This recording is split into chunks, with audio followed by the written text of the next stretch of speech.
सभी को नमस्कार। यह डिक्टेशन आपको कैरियर फर्स्ट चैनल द्वारा दिया जा रहा है। मैटर बहुत ही अच्छा है, ध्यानपूर्वक लिखिएगा। Ready start. भारतीय ग्रामीण पंचायतों की उपयोगिता को अंग्रेज़ों ने भी माना, परंतु उनकी नीतियों के कारण धीरे धीरे ग्रामीण पंचायतों का महत्व कम होता गया।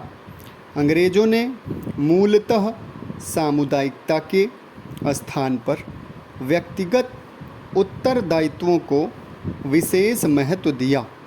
इस दृष्टि से यह कहा जा सकता है कि पंचायती राज का अंग्रेज़ों के शासनकाल में ह्रास होता गया एवं वह पतन की ओर अग्रसर होता गया।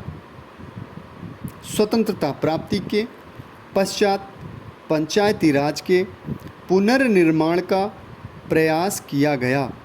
महात्मा गांधी के विचारानुसार कि प्रत्येक ग्राम एक छोटा गणराज्य हो जो पूर्णतया आत्मनिर्भर हो, उसे किसी भी आवश्यकता के लिए दूसरों पर निर्भर न रहना पड़े।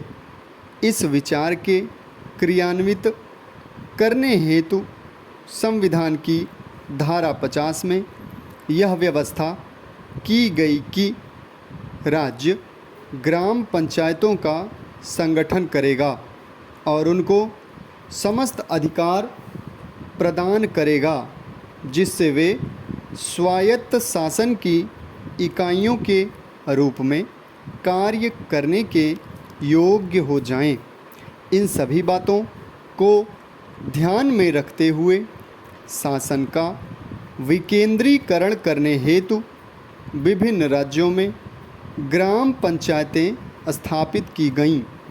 ग्राम पंचायतें इस उद्देश्य से स्थापित की गईं कि वे अपने अपने क्षेत्रों के विकास हेतु कृषि उत्पादन, सार्वजनिक निर्माण एवं कल्याण कार्यों के क्षेत्र में विभिन्न योजनाएं बनाएंगी और उन्हें जन सहयोग से क्रियान्वित करेंगी।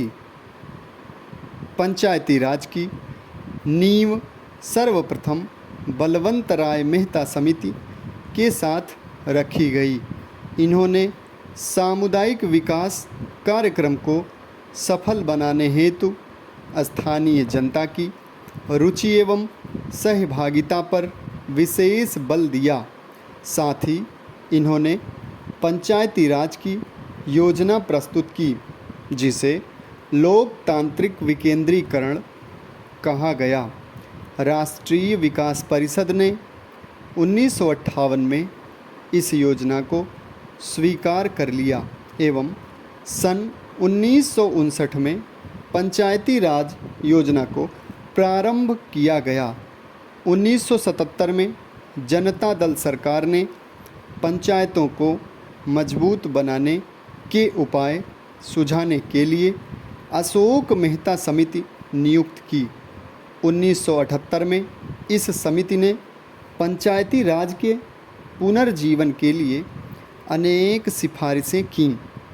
तत्पश्चात पंचायती राज के वित्त एवं संसाधनों की समस्याओं के अध्ययन के लिए संथानम समिति की नियुक्ति की गई।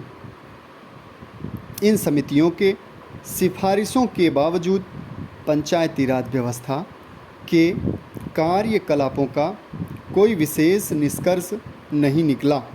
1958 के बाद 1984 चुनाव के बाद पंचायत के क्रियाकलापों में जान फूंकने के लिए तत्कालीन सरकार ने पुनः दो समितियों 1985 में GVS राव समिति और 1986 में LM सिंघवी समिति गठित की।